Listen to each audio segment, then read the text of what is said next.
Hey, good morning, everybody. Peter Kima here. It is, let's turn that the other way. It is time for Coffee Talk with Kima. It is Friday morning. It is 8:30, and you are looking live at the headquarters of the Kima Real Estate Group. I'm in the office early this morning. The roads were empty. And the roads were empty because schools were delayed this morning in Wake County and closed in Franklin County.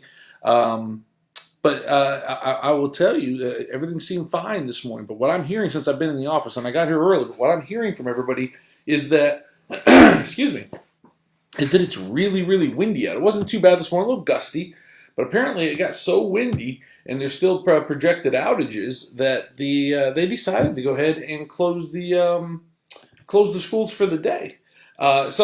If you're out and about today and you're driving some roads that are heavily wooded, just be careful. We got a really, really wet environment. We've got some heavy, gusty winds today. I saw a tree yesterday, so I had a business lunch yesterday with my good friend Kim Papalardo and Mark Papalardo, and when we were done, we had left, and I got caught in downtown Wake Forest in one of the worst hailstorms that I've ever experienced. That wasn't very long. It was fairly short. It seemed like a long one. But I was in the Jeep, and if you know, the Jeep has, Maggie, she has a hard top, and there's no insulation or anything. So it sounded probably worse than it was, but those are some pretty big size pieces of hail. I'm curious, did you get caught in the storm anywhere? Listen, I went around the Rotary in Wake Forest. I was on my way to pick up Camden, and when I did, right there in front of like Franklin Academy Elementary School, I saw a tree come down about 50 yards ahead of me. I saw a tree come down. Not a big tree, but still, it's unnerving when you're driving. You see trees come down. It got a little hairy there. For those of you that have experienced some significant damage at your houses or in your cars or otherwise, I pray for you and I hope things are okay. For those of you that are home safe and escaped it, I'm happy for you.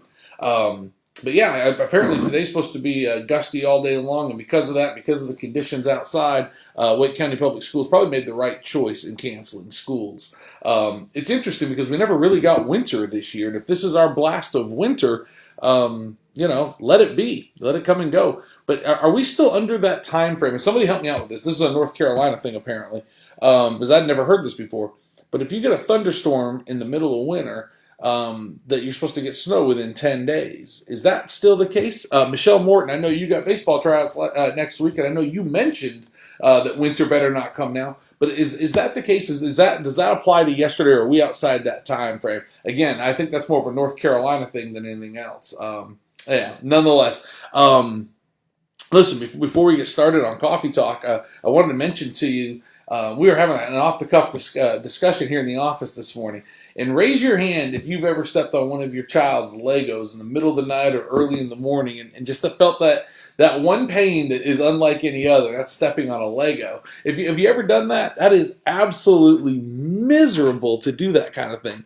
And we were talking about that, and what it led me to was Ozzy, my dog. He has one of those nyla bones in the shape of a Y, and he chews the nubs so hard that they become little sharp knife-like objects, like mini knives. And that is worse than Legos, let me tell you, because it's not flat, so you're not like standing on it and not tipping over. You hit that thing, you fall, but B, man, it hurts so bad.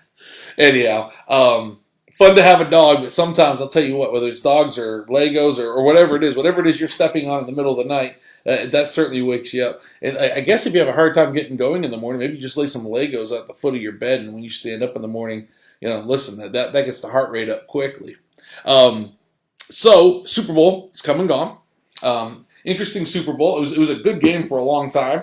I think the better team won. I hate the Chiefs. I'm just going to go ahead and say that for all you fans out there. I hate the Chiefs. I'm a Raider fan. I'm, by law, supposed to hate the Chiefs. I do like watching Patrick Mahomes play, but because he's a Chief, I hate Patrick Mahomes. But I'm facing a really major potential quandary coming up. And all you fans up in New England, all my friends, see, I grew up in New England, but all my friends back up in New England know how much I hate Tom Brady. And there are a lot of rumors floating around that Tom Brady may become a Las Vegas Raider. And how do you justify that as a Raider fan if Tom Brady does indeed become a Raider? How do you justify, like, I'm not even sure. The best example I can give is when we picked up Warren Sapp, and I hated Warren Sapp, by the way. But I cheered for the laundry, right? I just cheered for the laundry and not for the person. Is that how you are? Are you such a fan that you can just cheer for the laundry? Um, Listen, Tom Brady hasn't committed murder. He hasn't done some of these things and I'm not going to get there with Ray Lewis or anybody else, guys. But he hasn't done anything so egregious that I have to hate him as a human. Although I think I come as close as you can to doing that. But with a guy like Tom Brady, if he were to come to your team, if you hated him, or if your arch enemy came to your team, could you cheer for him? I'm curious. Let me know. So I'm torn. I'm trying to just put it out of my mind and not think about it. He becomes a free agent in March. My suspicion is he stays in New England and retires as a Patriot in another year. But I could be wrong. We'll see. But Super Bowl commercial. Did you have a favorite? Share with me which one was your favorite. Did you have a dud?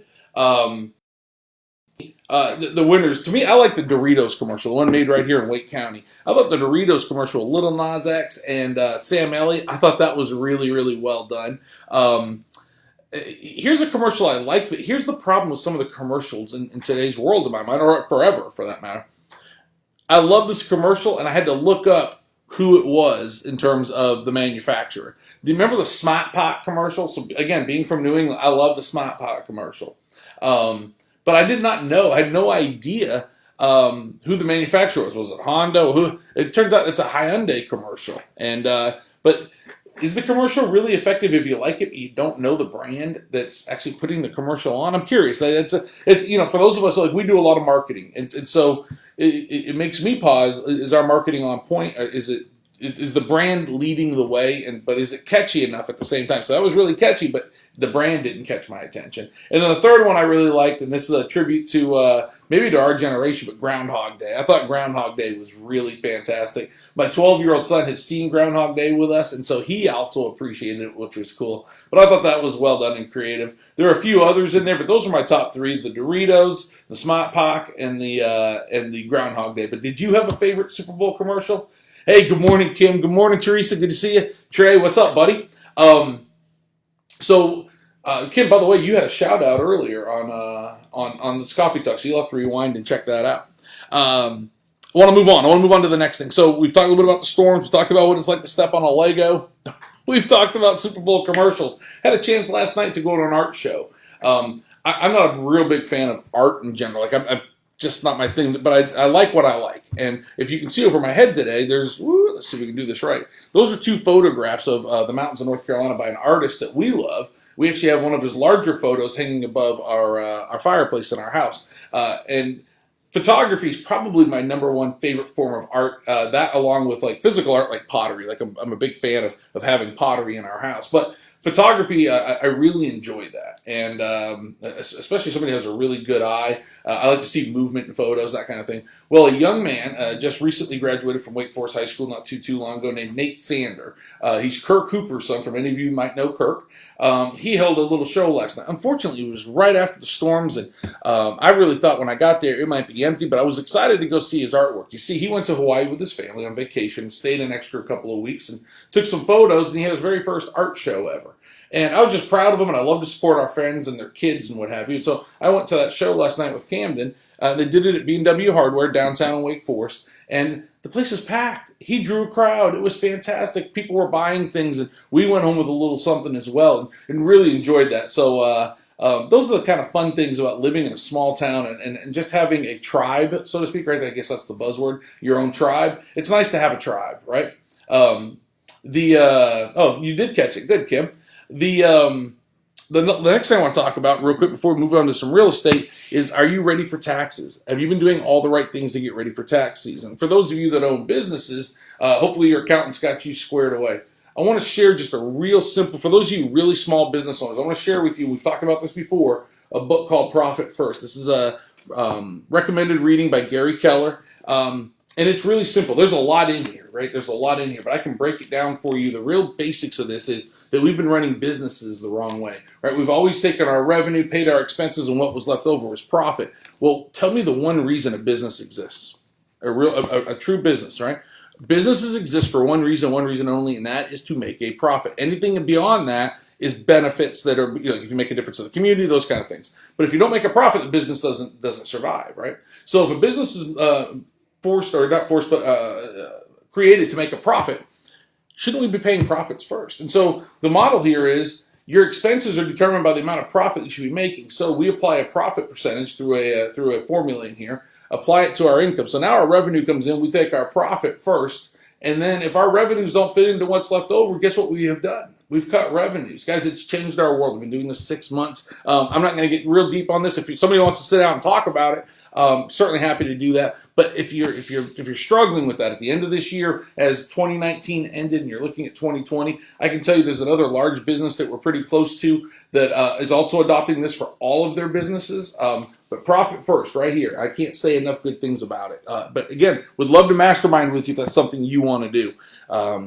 So anyhow, enough of that. Let's talk about real estate for a second. I'm going to get you out of here on your. Again, this is a Friday where you get to have your kids at home with you for the most of you. How cool is that? I'm one of those guys that I love when my kids are on track out. I see these parents say, "God, I can't wait for track out to be over and send my kids back." I'm not that way. I love being. Now listen, cold drives me nuts. Don't get me wrong, but I love being around my kids, and I love when they're home.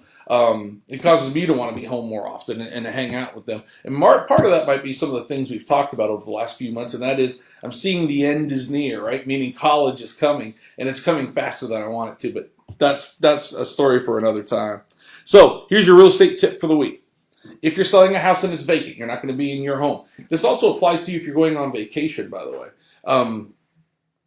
Have somebody, in our case, we do this for you. If you have a vacant home and you need us to, we'll go into your home once a week. We'll flush all your commodes. We'll run the hot water in every single spigot throughout the house, including your showers. And the reason we do that is we don't want that sediment to build up if you have a traditional hot water heater. We don't want that sediment to build up in there.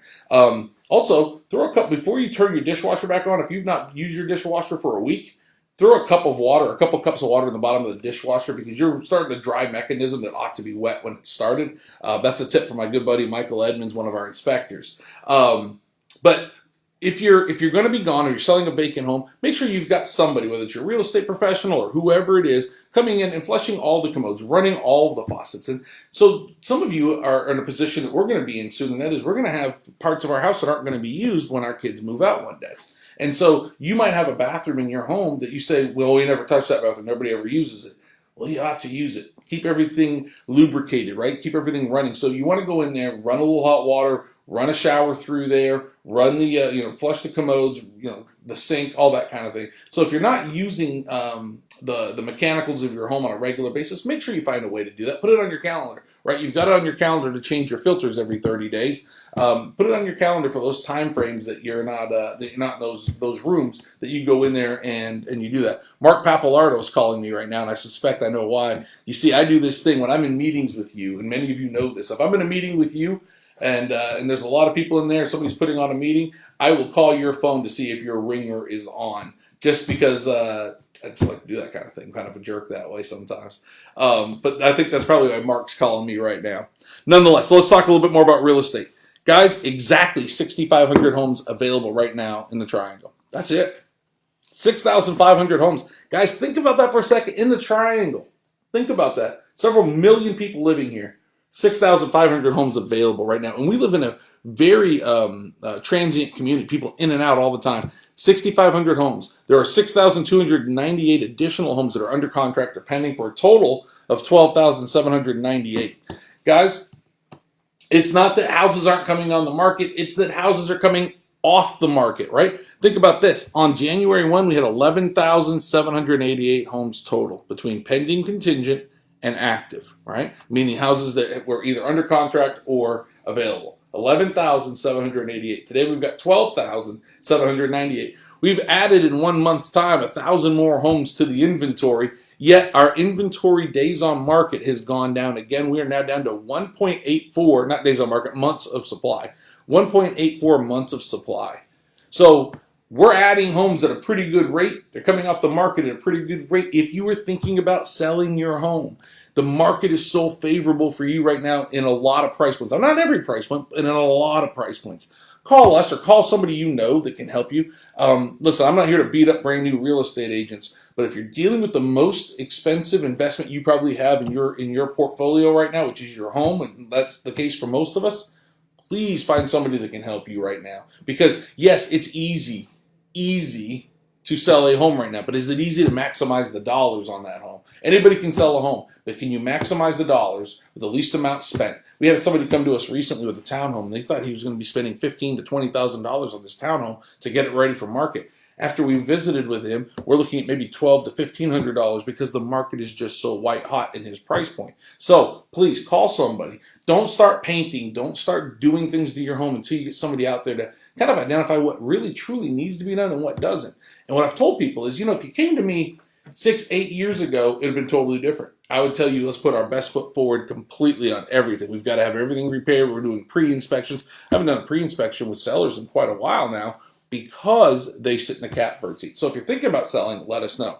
Raleigh, 981 homes in Raleigh proper. That's it. 981 homes available in Raleigh. Guys, let's think about this for a second. Here's your days on, or your months of supply. 1.84, I told you, was the entire triangle. Raleigh's at 1.2 months. Means we got a 30-day supply, guys, maybe a 40-day supply of homes in Raleigh right now. Wake Forest, you're at 2.3 months. In 60 days, we'd have no more homes to sell in Wake Forest.